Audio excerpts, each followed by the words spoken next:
we're going to be seeing this trend of kind of gradual disempowerment and loss of agency from humans, and loss of confidence that comes from not feeling able to make a decision on your own. We don't even Google things anymore. We just pose a question to the oracle, and the oracle kind of answers. And that really robs us of a lot of our capacities. Again, with humans, like your coworkers also do mistakes. People judge humans based on their intentions and AI based on the outcome. No one's going to blame the AI for making the wrong decision. They're going to blame the leader of the organization. We have a new tool. There is a prompting workshop. Now you have to use it, and you have to show me you save 10 hours a week, so that I can give you more work. Yeah, not everything benefits from AI integration. Welcome to AI Made Simple, the transformation series.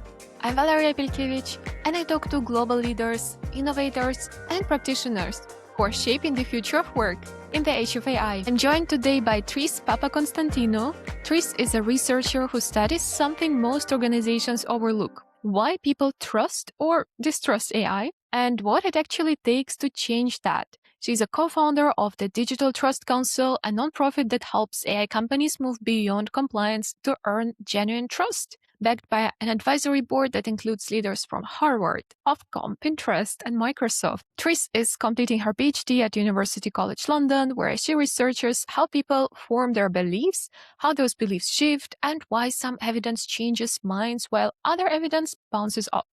Hi, Tris. It's very exciting to have you on this podcast. Hi, a great pleasure to be here. Thank you so much for the invite. Tris, you started out studying philosophy and the history of science in Athens, then moved into cognitive science, then into a PhD in London, studying how people change their minds, and now you co-founded a nonprofit that is building trust standards for AI companies. That is not a straight line. Can you walk us through how those dots connected for you, and what made you realize that trust in AI was the problem that you wanted to solve? Yeah, I do realize it's a pretty unconventional path. Growing up, I've always had a sort of passion for the intersections of humanities and technology. I had an interest in philosophy, and I had an interest in maths and physics and computer science. And so I started this program. It was called History and Philosophy of Science, and my concentration was philosophy. And there I became exposed to obviously a lot of around philosophy and philosophy of mind. Psychology is what led me to cognitive science, but also a lot around how technologies are built, how knowledge is created in a society, and also like the starting blocks of things. Started thinking about things like data justice and AI trust. It was very early days back then. In my undergrad, I did a internship in a bioethics committee back in Greece, and that was kind of what opened up my curiosity around trustworthy AI. It was right then, around the time 2017, 2018, when technoethics had started becoming a thing, and I worked on a project there looking at the ethical deployment of neural networks, which was like completely new, especially for Greece's standards. And that was kind of always been part of my path and my curiosities. And I continued kind of publishing and working in that field of bioethics and technoethics for a while. My passion was in cognitive science. And at the time, I didn't know also how these two could intersect. And that's what led me kind of to London and to the program that I'm currently finishing up, a PhD in cognitive science. And sort of somewhere along the way, keeping up the thread of my interest in bioethics and public policy around those issues while working in cognitive science, the dots started connecting for me as also the technological landscape was evolving around me. And more recently, I completed an internship at Google DeepMind, which was kind of the perfect marriage of these two worlds, where I got to think a lot around those socio-technical questions about how humans interact with AI and what do we want from these systems at large, but keeping up my cognitive science kind of lens on. Very good. Thank you. For our audience, can you explain what trustworthy AI or what trust in AI actually means, and why it is important to think about it? And not just as a tech issue, but as something that affects how a whole organization operates. Yeah, this is a question I'm hoping our work at the DTC is going to be able to answer. And that is why this organization came into existence in the first place, is because we really have not defined as a society what trustworthy AI means and what Mhm. trust means in practical terms, not just as a vague kind of philosophical idea. To me, an AI is, or a trustworthy AI system is about transparency, accountability of organizations that are developing and deploying the technology. And transparency means understanding of what the system is actually doing. Technically, inside the black box, as much as we can, but also in terms of how we interface with it and how different parts and participants in an organization are using it, are affected by it, and are driving its development. So at the DTC, you have an advisory board that includes people from Harvard and Pinterest and Microsoft. And yet you say that no credible evidence-based standard for trustworthy AI exists today. Why do you think it might be the case?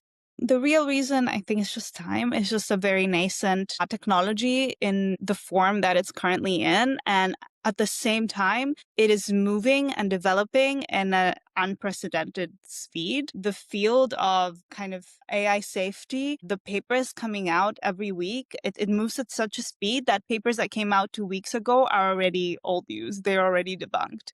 So that both the development of these systems, because of the corporate incentives that drive it, is so rapid, and also the research around how these systems even work, which is an unknown, is also rapid. Because it is the nature of this technology is such that it is inherently a black box, that we don't know exactly how it's doing what it's doing, what the capabilities are. And so the research is behind, and it is moving really fast with corporate incentives behind it, while regulation and standards for it are moving it at a completely different pace that cannot catch up. And we haven't had really the moment as a society for experts that understand this technology from different points of view to come together and bring some consensus on what it is it that we want and what we mean as a society, as a collective, when we demand a trustworthy AI, trustworthy technology. So this is our mission, is starting from defining it to then going through the more practical side of how do we kind of enforce this responsible development. We don't even know. So our goal is kind of to make that moment happen and bring people together from different disciplines and organizations to start thinking, what do we mean exactly when we talk about trust in AI? Talking about regulation, in Europe, there is AI Act, and it's pushing the organizations to get their governance in order, but also if they develop the AI systems or using high-risk AI systems, to make sure that there is also a human in the loop and it's trustworthy and accountable and so on. And Yeah. many organizations are trying to abide by the principle because obviously they want to be compliant and they don't want to get any fines. But what's your perspective? What's the difference between a compliant organization and a trusted one? Why do organizations still need to think about this question of trust? Yeah, that's an excellent point that you're raising, and thank you so much for doing that. I think there is, as you say, a difference between kind of compliance and trustworthiness, and we do want to combine a sort of carrot and stick approach. And blanket regulations such as the EU AI Act is necessary to prevent some sort of very obvious and high risk harms that can come from AI within an organization and in society at large. So I think that's definitely a good thing. And having the incentive of avoiding a fine is also like at the high level a good thing. However, we see at the DGC a lot of potential to move, as you say, from compliance to true responsibility, true trustworthiness. And that is more than a kind of checkbox exercise. It's an active conversation between an organization, within an organization, between an organization and a regulatory body, but also between the organization and the market. And our kind of philosophy of the DGC, and my own personal philosophy as well, is that we can partly trust the market incentives to do this work for us. This means that organizations are going to be inherently motivated by profit. And we believe that the way people are responding to this technology, and the more stories are coming out in the news and the media about some harmful cases of this technology being Mhm. deployed, people are motivated to support organizations that have them in mind in a way, that have them in mind in short-term ways and also long-term ways. So we see people choosing technologies, not only AI, social media and other sort of platforms as well, that prioritize trust. And our bet here is that if we are able to aid organizations to have them actively participate in those trust building exercises, they will be able to signal that to the market as well. People will be inherently, and users will be inherently more motivated to opt for them versus a competitor. And what that means in this case and how it's different from like a regulatory act is against an active participation from the organization. And it is a kind of ongoing exercise. And it's not just a one-off audit or a one-off kind of, okay, have this documentation available in case we need to be compliant for the EU AI Act. It's more of an active exercise and more of the using the natural incentives of the market to have not only comply, but also drive the conversation forward themselves. What I hear is that it's more about educating the companies or the leadership in the companies that they are not doing it for the sake of to be compliant, but they're doing it for the sake of their customers, of their employees. So they're building long-term business with this, with the trust in mind. Exactly. It's about educating the organizations, the leadership, but also the general public as well of what the actual harms of this technology is, but also what the benefits are of a technology such as this that it's developed responsibly. And this is what we want to highlight and have the conversation be both ways. Your research found something that might surprise also some leaders that are listening to it, that when something goes wrong, so in human psychology, people judge humans based on intentions. And we say, oh, but he had his best intentions in mind, even though something went wrong or she, but the intention was good, so we won't blame them too hard, right? But with AI, they judge it categorically. So if, let's say, there was a chatbot that did something wrong or your AI tool hallucinated, then it's literally people distrust all the AI as a whole. So can you explain us why is this happening? And maybe even like looking at the organizations, what does it mean for leaders who are trying to roll out AI across organizations? What do they have to keep in mind? Yeah, thanks for that question. I think, yeah, what we found is that, and there is a caveat with that this is research that was done a few years ago, way before LLMs really became a thing. So it was referring more to self-driving cars or kind of recommendation algorithms. And what we found, as you say, is that in cases where, there's a comparable case where a human did something wrong or an AI did something wrong, people judge humans based on their intentions and AI based on the outcome. I think this is sort of the conception of us evolving as a social species and having that more kind of anthropomorphizing view of humans, obviously, and viewing AI as tool. And the reason I want to caveat this is that I don't think that's the case anymore. I think that has largely changed. We see AI being a lot more anthropomorphized now in its current form that we see like through chatbots and LLMs. And I think, again, people do conceptualize it as a tool to a large degree, especially when it's the moment of kind of making a judgment on a moral issue. And I think people don't assign intentions to tools, but most people kind of demand an accountability. And that usually moves to a human, whether that's the leader of the organization that developed this tool, the developer that did it, or a key person making that decision and deploying this tool. So I think that is basically our cognitive kind of perception of how a human operates versus how an AI tool or a tool in general operates. I see that changing, however, but I still do see people, if you look at any of the media stories of any current kind of scandals around chatbot deployment, whether that's kind of some cases of like AI psychosis that have currently saturated the news or various other harms that have been seen, people are still blaming the company and the company leaders or whoever kind of deployed that tool in the context and chose to use it versus a human. Again, that is our cognitive bias of viewing humans as more complex beings with intentions, and maybe also excusing some behavior using kind of theory of mind and putting our selves in that person's shoes. What we can't do the same with tools. So again, our brains are looking for a human to blame. And I think that's something for leaders to have in mind, that when they are deploying a technology within the context of their organizations, that they're going to be accountable. The key decision makers in that organization are the ones that are going to be held accountable from a kind of lay perception point of view, but also a legal point of view as it stands.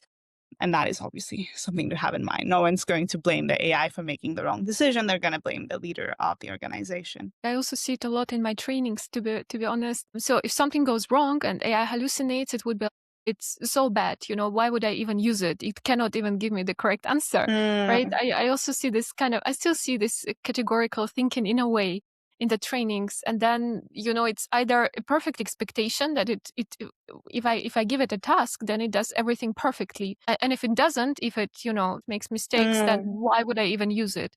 But again, with humans, like your coworkers also do mistakes sometimes, or yeah. your employees or interns that you have.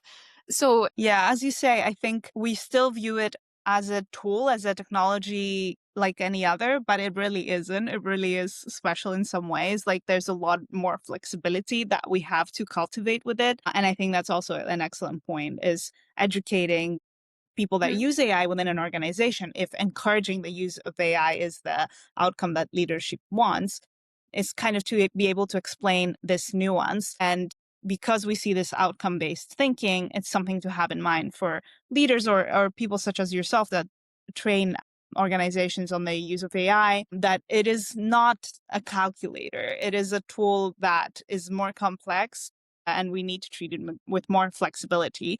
Identify the areas where it's good, identify the areas where it's bad, but there's no reason to kind of throw the baby out with the bathwater. So I want to approach this trust topic, but from a bit other direction. So when we talk about AI adoption, we see that many employees still resist AI. It's been 3 years that we have AI democratized and accessible for everyone, but there is still might be also some trust issues or some fears. Your work suggests that people's beliefs about AI sit inside of a web of connected assumptions, and you cannot just swap out one belief without addressing the others. Can you explain us what does it mean exactly in the context of trust in AI?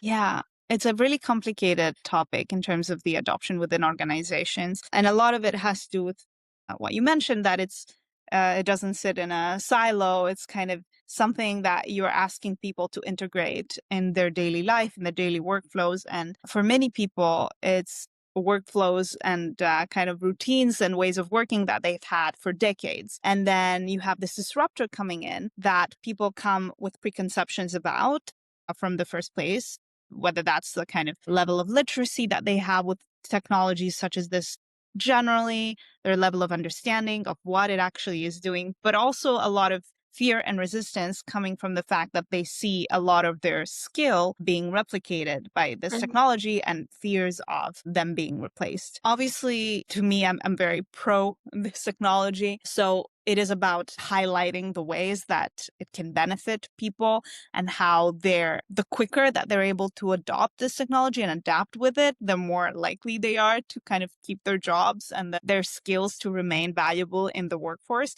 But I can completely understand what that resistance is coming from. So I think from the point of view of organizations, it's about introducing the tools in a way that keeps an open conversation going between their workforce and themselves, and not just kind of dumping it onto them, addressing a lot of those fears and explaining and educating their workforce on the ways in which this is going to make the work better and not replace them, and the ways in which they can collaborate with this technology in a meaningful way to make their lives easier, not harder, to make their jobs more um, kind of quicker, better quality, with less kind of roadblocks, with less friction and some of sort of mundane tasks that they can avoid. So introduce the benefits first while addressing concerns around serious issues such as cognitive deskilling or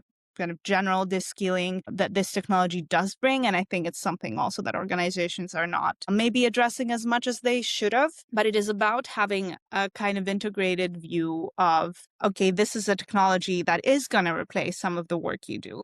But hopefully it's the tasks, that are mundane and repeatable, and that you're going to get away with kind of giving those to AI now, and you can spend more time doing the more meaningful work that you have been trained and gathering expertise on through many years or not so many years, depending on level of seniority. But yeah, I think it's a complicated topic. And I think we also need to have a better consensus around what exactly are the workflows that are being affected the most by this, and what are the risks that we are running of just skilling our workforce over relying on these tools for things that maybe we don't want to be trusting them so much on. Because as we say, they're good at some things, not so good at other things, and we want humans to step in where they're not so good. Yeah, I really like the points that you mentioned. So basically, what you said is first, it's the framing, or in a way, it's like marketing, right? How do you sell AI to your employees? And you have Yeah, to do it, absolutely. right? Not just by, we have a new tool, there is a prompting workshop. Now you have to use it and you have to show me you save 10 hours a week,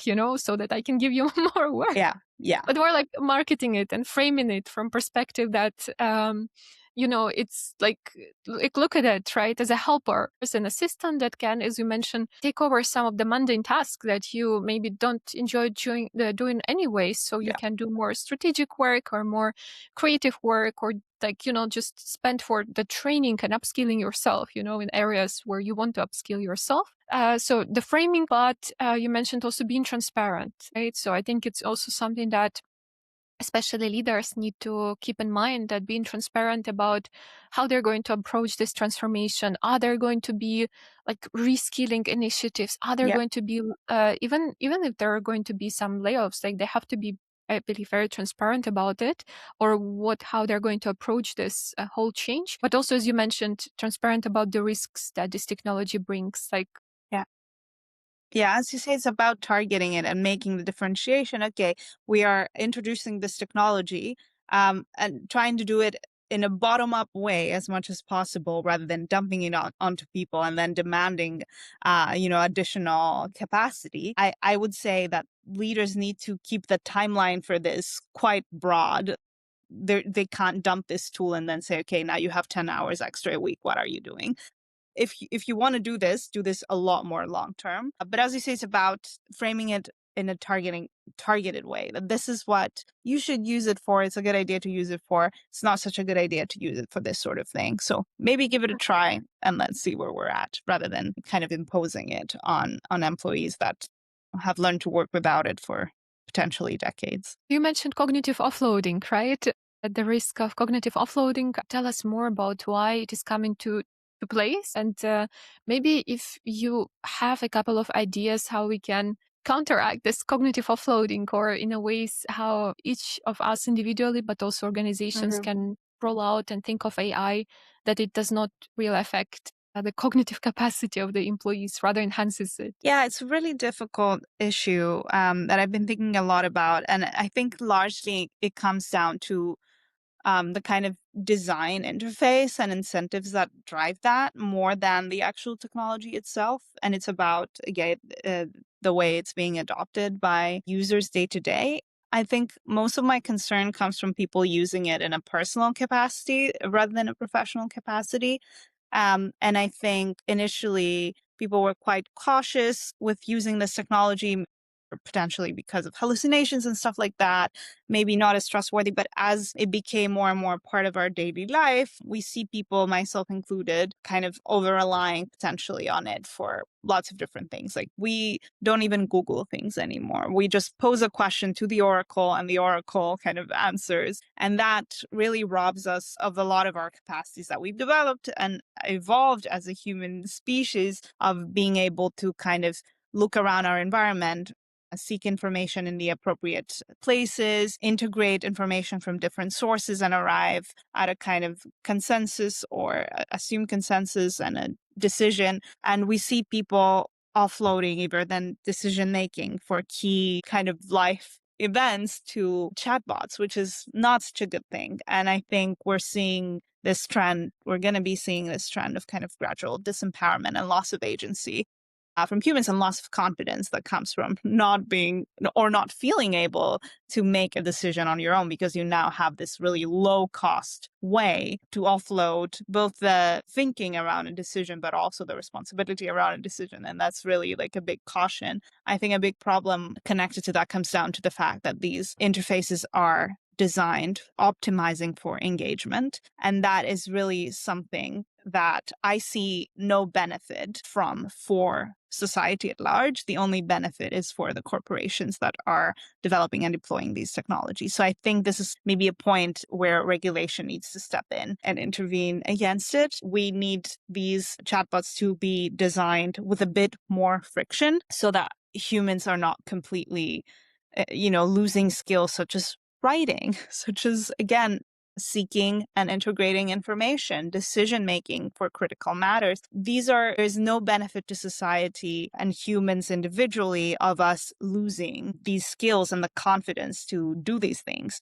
But there is benefit to the corporations. And this is really where I see a key point of regulation needs to address as soon as possible. Yeah. And the level of organization, I don't know if there's much that leaders can do other than educate the workforce around these risks. I think a lot of people fall into these dynamics with their chatbots kind of unconsciously. But I think if it's a cautionary thing to have in mind before people fall into these dynamics, maybe they'll be less likely, or make themselves introduce some of the friction and have some boundaries with the technology. But really, yeah, it's something that needs to be thought of in the design stage, and it's not currently taken into account by any of the kind of key corporations that are developing the technology. I like to position it, or actually also mention it in the training, as it comes from Harvard Business Review, the concept of AI being a co-thinker and AI being a co-worker. AI is a co-worker,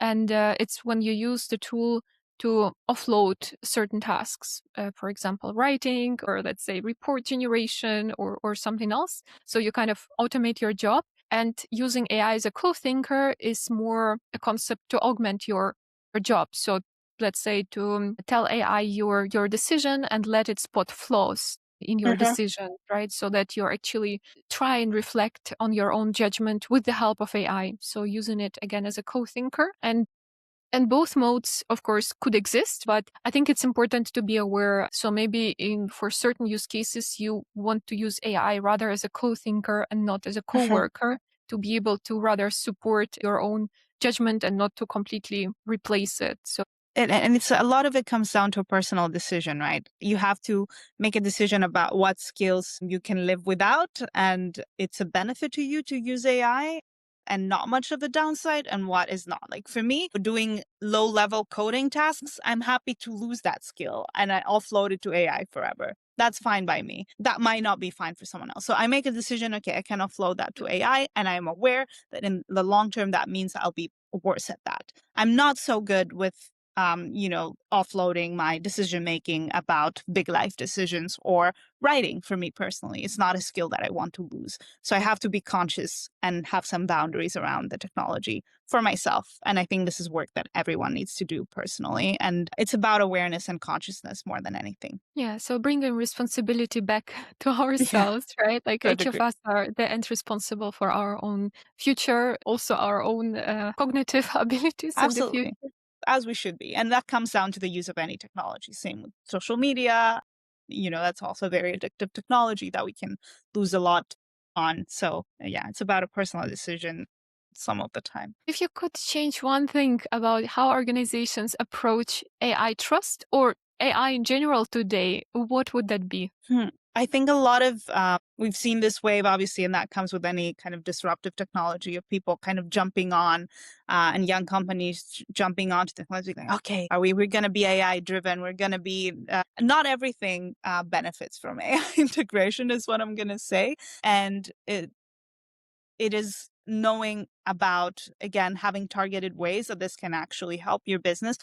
It doesn't mean that suddenly all businesses and all companies need to be an AI centered company. There's still, and I think that market is like very quickly being oversaturated. It's about, I think, people need to conceptualize AI more like we did the internet. It's like a disruption is a changed landscape, and think about how your company can exist within that landscape and make best use of this as a tool. But it doesn't need to be kind of centered around that. And then again, it's thinking, how can I deploy this tool responsibly for the sake of internally my workforce, my organization, my brand name, whatever that might be, but also in society at large. What is the value that this company is bringing in an already kind of oversaturated landscape? I think I would like to see less of people jumping onto the kind of trend and kind of having this, okay, how can we ride this wave and make the most out of it, and rather having a bit of more of a long-termist thinking, I guess, is what I'm trying to say. That's almost the contrarian thought, but I really like it. And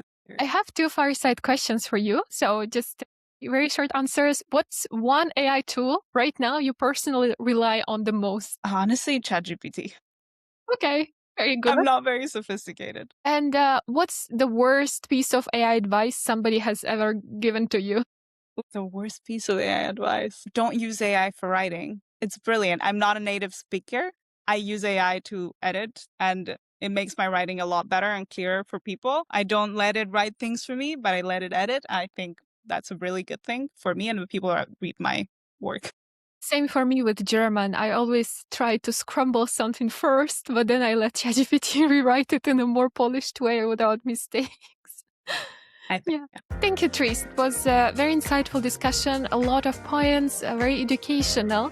Where people can find you, they want to reach out to you. Yeah, for sure. I'm on LinkedIn. You can find me there. And yeah, I think that's the place where I'm most often these days. I'll put all the links in the show notes. Thank you so much again.